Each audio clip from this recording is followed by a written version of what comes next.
Have your gags been missing a lot lately? Bruh.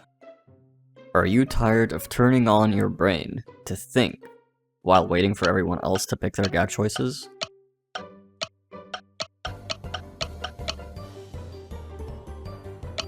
Bruh.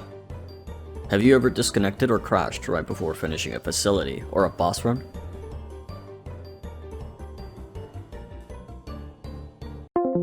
Well, this guide is here to help you think less, minimize gag misses, and finish runs before you disconnect.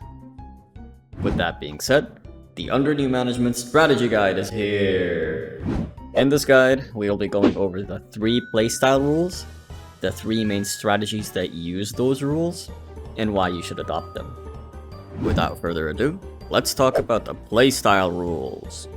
Firstly, the team should silently agree upon using the same attacking gag track per round. If one toon uses trap, all the other toons should also use trap, as seen in this clip behind. Using the same gag track allows all toons to attack in parallel, finishing the battle in a timely manner. Using different gag tracks, however, forces the toons to attack one at a time, causing the team to lose at least 10 seconds per turn. The time loss can add up to minutes by the time you get to the end of the facility or boss fight. Next up, we have rule number 2, lure together. Here we introduce the concept of lure turns, in which the team should restrict themselves to using only lure and trap. You can add tune-up into the mix if the team needs healing. You can also see from the selections below that every throw and squirt gag on the right side is replaced with a lure gag on the left side.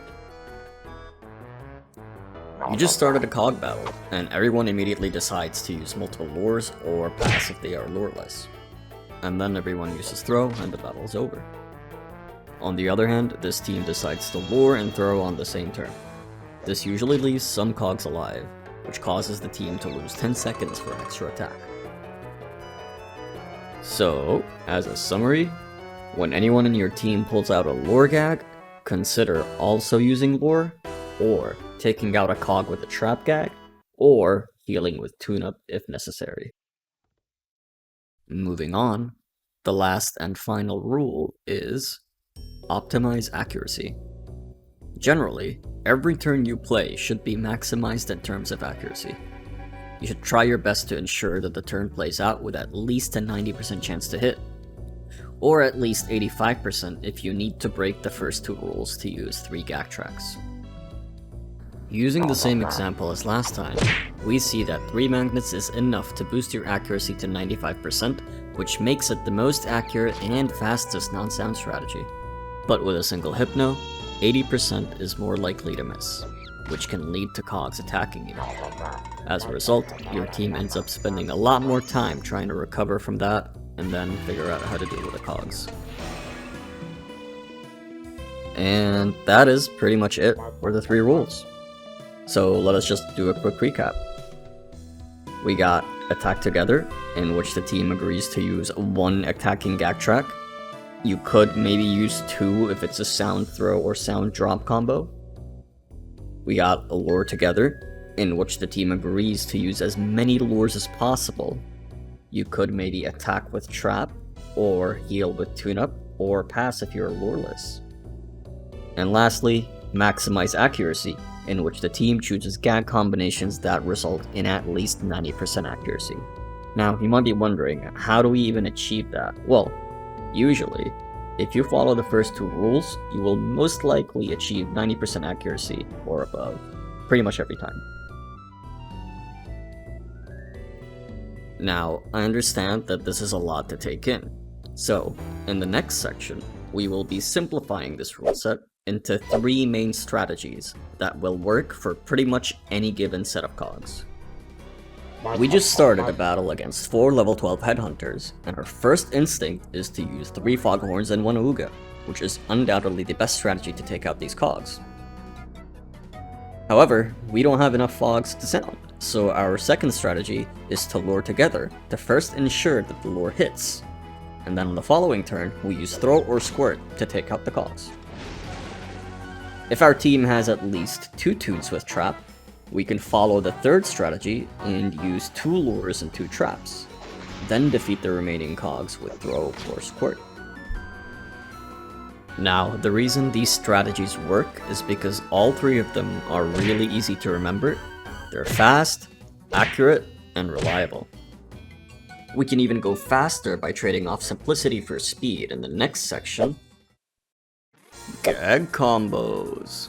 So for this section, I'll still try to keep things relatively simple by focusing on only lured cogs and only throw and squirt combos. We'll start at level 9 and work our way up to level 14. To be quite honest, the only purpose of knowing these combos is to speed up your gag choices on lured cogs.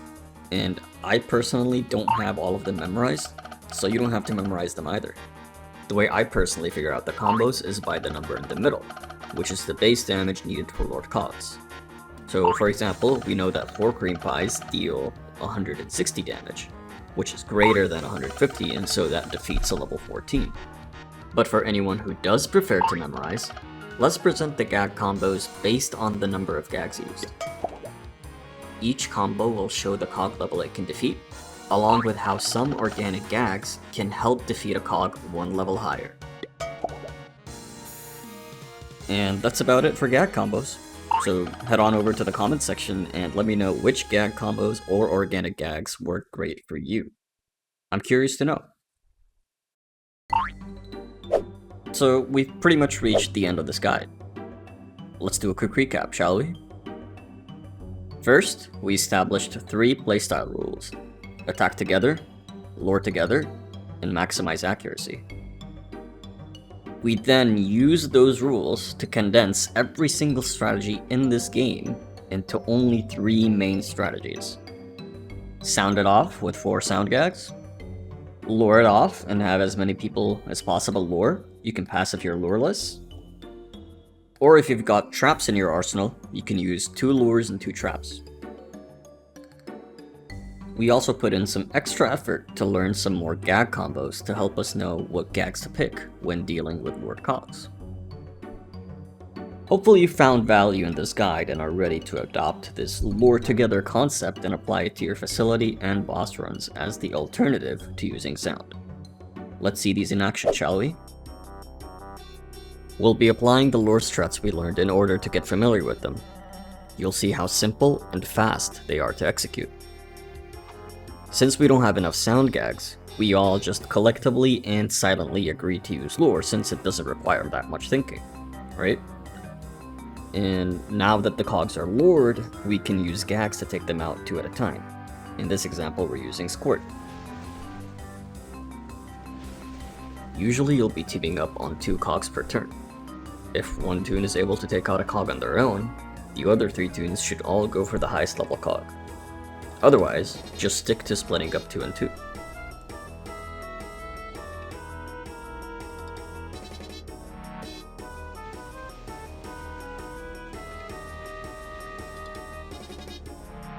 Now for the third strat, we usually use 2 magnets and 2 TNTs, or 1 hypno and 3 TNTs if possible. Make sure you're always choosing the cogs that you can one-shot with trap. If you try combining it with throw, squirt, or drop to take out a cog, you then open up the possibility for those gags to miss, since they will be attacking an unlured cog. On top of that, it just adds extra time, so you're better off dealing with the cog on the following turn while it's lured for 100% accuracy. And yeah, that's it for the video. If this video actually helped make your Toontown grind simpler and more mindless, or if you have any feedback, whether positive or negative, please let me know in the comments section. I'd love to hear your thoughts. And the video's over, so I want to take the time to acknowledge and give a special thank you to the people who helped make this video possible. Pip Merriweather, Celine, Yoshi, Junko, and Chance the Dwarf. Don't forget to share the video with your friends so that we can help the toons of the world unite.